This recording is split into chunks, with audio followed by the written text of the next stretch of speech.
Welcome students. Today we are going to study museum specimens in practical for BSc Part 3. I am Dr. Alka Parekh, Associate Professor, Department of Zoology, Government College, Kishangarh. सबसे पहले हम इसके कुछ instructions को revise करेंगे जो आपने पिछले साल भी देखे होंगे कि जब हम कॉलेज जाते हैं तो एक फ़ाइल बनाते हैं जिसमें एक ब्लैंक शीट होती है और एक सिंगल लाइन शीट होती है।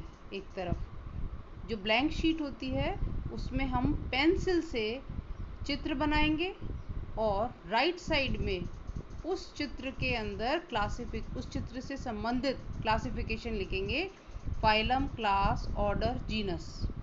चित्र में जो मार्किंग करेंगे वो लेफ़्ट या राइट साइड में करेंगे और एक फाइलम का एक पेज पर चित्र बनेगा। अगर एक ही फाइलम के दो एनिमल्स हैं तो आप एक पेज पे बना सकते हैं। नए फाइलम का नए पेज से शुरुआत करनी है। सबसे पहले हम देखेंगे एक एग्जाम्पल, जैसे बैलेनोग्लॉसस। जैसा ये चित्र देखा गया है वैसा ही आपको चित्र बनाना है। राइट साइड ऊपर phylum Hemichordata, class Enteropneusta, genus Balanoglossus या एकॉर्न वर्म।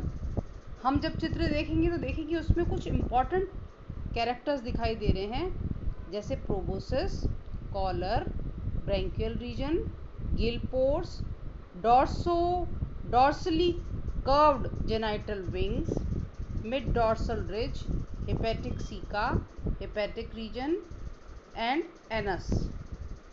फिर हम क्लासिफिकेशन की कुछ डिटेल देखेंगे। हेमिकॉर्डेटा, ये समुद्र में रहते हैं। इंटेस्टाइन होती है एक इनकी सिंगल लंबी इंटेस्टाइन है और एक यू ट्यूब में रहती है, अंत्रगुइका। इसका जो वर्टिब्रल कॉलम है वो सिर तक होता है।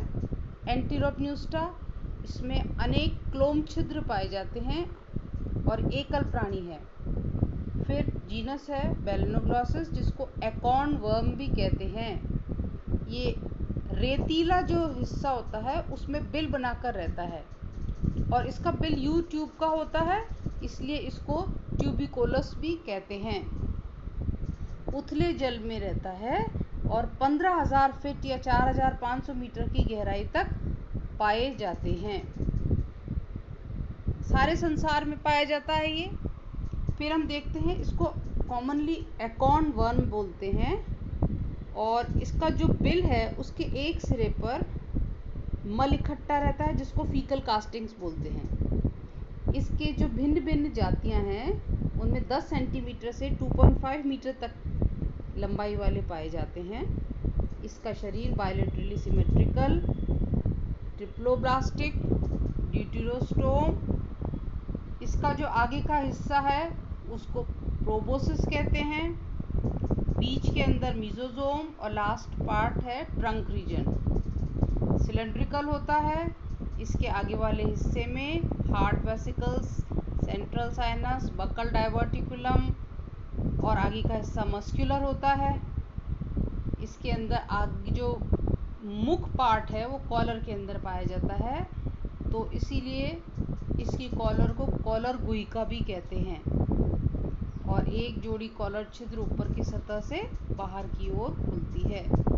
इसमें बाकी के जो पार्ट्स हैं जैसे pharynx, gonads, hepatic region, trunk region में पाए जाते हैं और ग्रसनी और जनन ग्रंथियां मिलकर के एक ब्रैंकियोजेनाइटल रीजन बनाते हैं। फिर हम देखेंगे कि इसका जो जनन क्षेत्र है यानी जनन ग्रंथियां वो एक विंग्स के आकार, पंख की तरह जेनाइटल विंग्स में पाई जाती हैं। इसमें डाइजेस्टिव कैनाल पूर्ण होती है। सर्कुलेटरी सिस्टम में हृदय होता है जो कॉन्ट्रैक्टाइल होता है। सेक्सुअल डायमॉर्फिज्म पाया जाता है इसमें। एक्सटर्नल फर्टिलाइजेशन होता है और इसका रीजनरेशन भी संभव है। पहले इसको साइंटिस्ट ने समझ नहीं पाए थे और इसे कॉर्डेटा के अंदर रखा, लेकिन लेकिन बाद में इसे एक नया नाम दे दिया कॉर्डेटा संघ में, जिसको हेमीकॉर्डेटा कहते हैं, क्योंकि ये लोअर कॉर्डेट्स से इसके कुछ कैरेक्टर्स मिलते हुए पाए गए। इसकी यूट्यूब को अगर देखें तो देखिए पानी में इस प्रकार से इसकी यूट्यूब पाई जाती है मिट्टी में, और उस मिट्टी में देखो ये एक पार्ट है जिसमें फीकल मैटर इकट्ठा हो जाता है पीछे की तरफ, और माउथ वाला जो ओपनिंग होता है वो फनल लाइक ओपनिंग से बाहर की ओर खुलता है। तो इस प्रकार से आप पहला स्पेसिमेन के बारे में डायग्राम बनाइए और लिखिए।